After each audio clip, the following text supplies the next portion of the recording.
Welcome to the WRC podcast. I'm your host, Katrina Marie, and you're in the right place.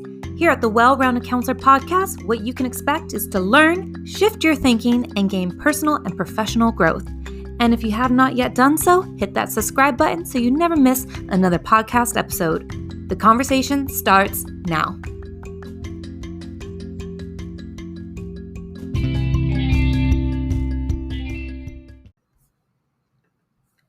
Hey everybody, welcome back to another episode of the Well-Rounded Counselor. I'm your host, Katrina Marie, and I'm so excited to talk with all of you today. As always, I'm always looking forward to sharing my knowledge and empowering you and making you feel like you are elevating yourself as a counselor. Now, I want to make it very clear that I don't only talk to school counselors. I talk to people who are in a educational background, or maybe somebody just kind of thinking about changing their career. And I want to empower each and every one of you to take something away from my episodes because I feel like it's transferable information. It doesn't belong just in an education setting. It can be transferred to any setting usually. So today I want to talk about 3 mistakes you are making on your resume as a school counselor. And I want to talk about this because it is hiring season, and a lot of times people are coming to me with resumes that don't really shine. And I want to give you guys some practical implementation here. So my coaching on these podcasts pretty much are general advice, and I love helping you guys. I love that you guys trust me and that you're consistently reaching out to me.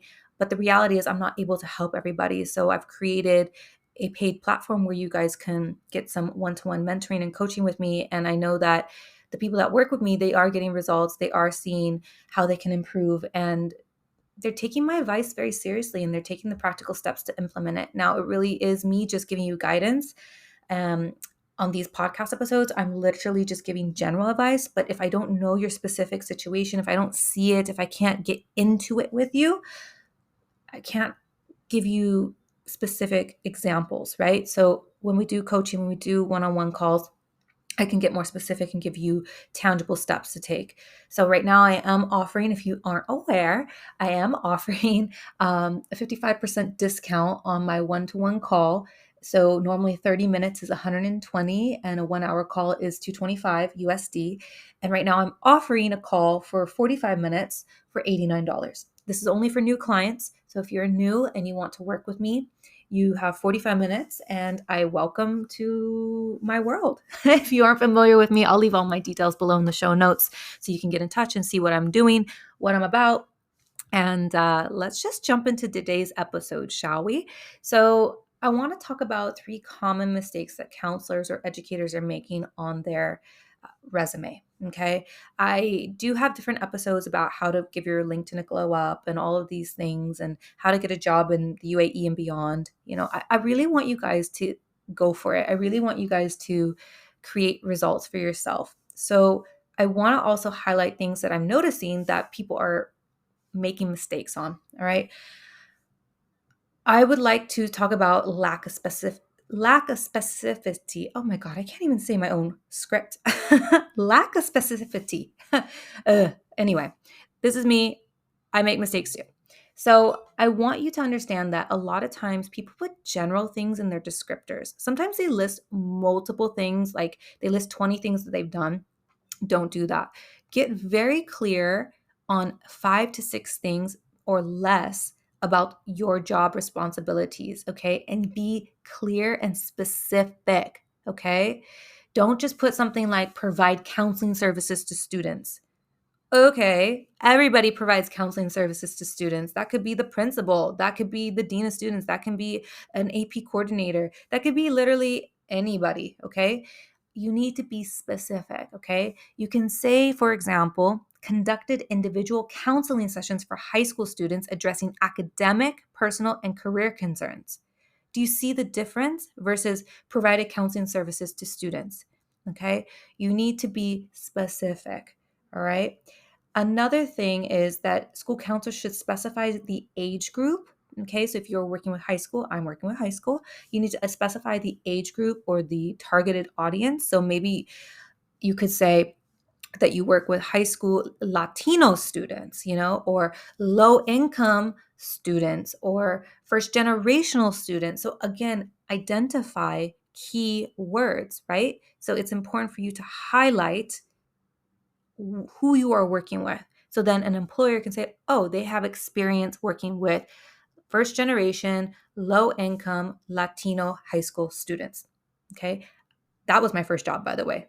So I literally worked with low income first generational Latino students. So I'm just giving you a very clear idea. All right. High school Latino students.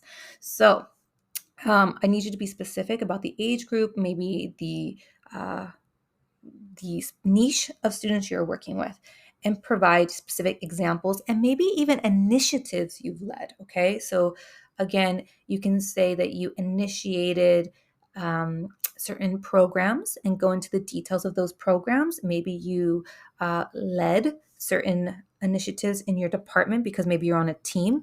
So go into the details of the key things that you do.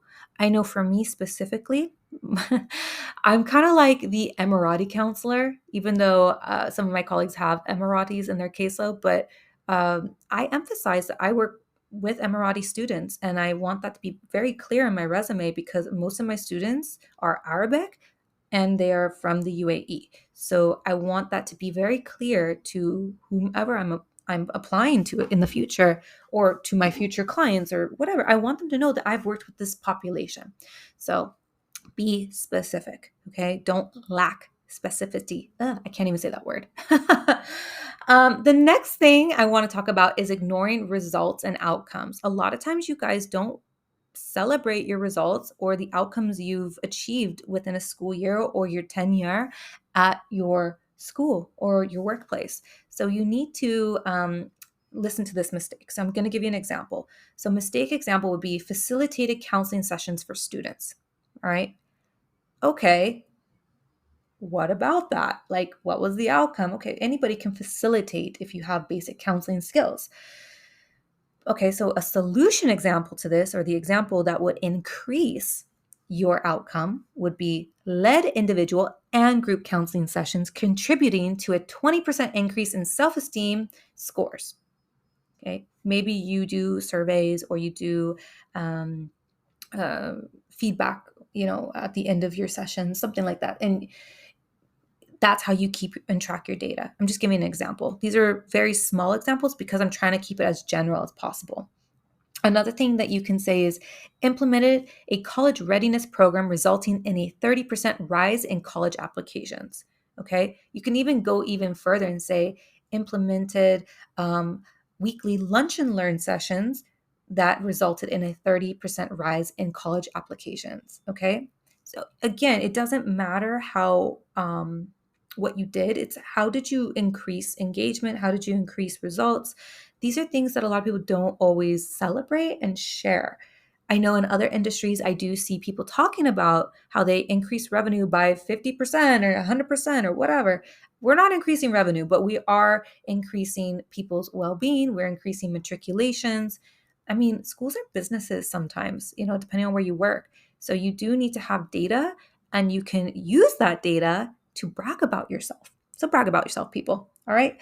The next thing I'd like for you to think about, number 3, so this is the third thing that people overlook. They overlook their continuing education training, okay? So they don't always put how they are continuously developing themselves, all right?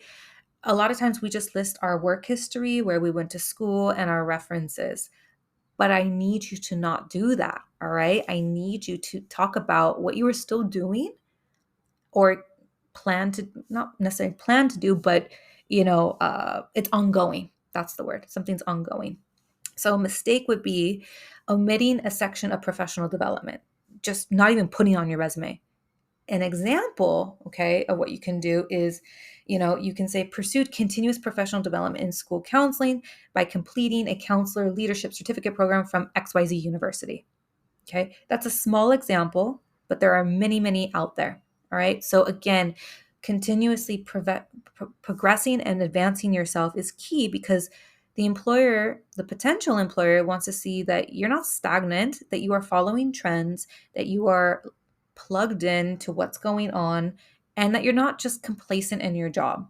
So for me, I have all the fly-ins I've ever done. So if you don't know what a fly-in is, it's where universities invite you to their campus. So it's important for me to share, okay, I've visited campuses and universities all over the world. I'm not wording it this way. I'm not reading my resume to you guys, but it's important for me to highlight that I've been able to travel to all these places. I'm a part of International ACAC. I'm a part of ISCA. I'm a part of all these organizations and initiatives and things. So I don't want people to just think I only work at my school and that's it. Celebrate yourself, people. All right. So school counselors should highlight relevant certifications, workshops, trainings, anything that's demonstrating your commitment to counseling and best practices. All right.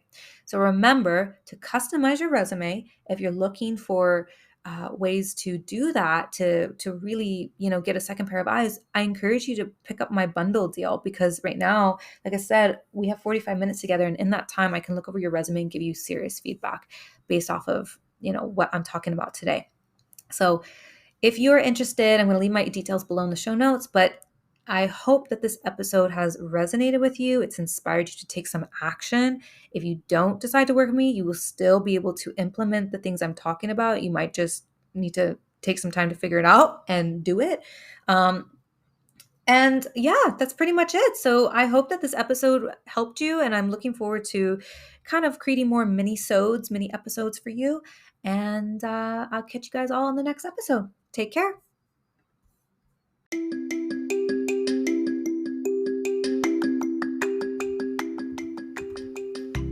Did you love the episode? I hope you're feeling inspired and no longer feeling alone out there, and you're ready to evolve and become a better person. Make sure that you share this podcast or take a screenshot and post it on your social media. That's how you help spread this podcast organically, and people can find it much easier when you share, or share it with a loved one. I'm your host, Katrina Marie, and make it your mission to be a blessing in someone else's life today.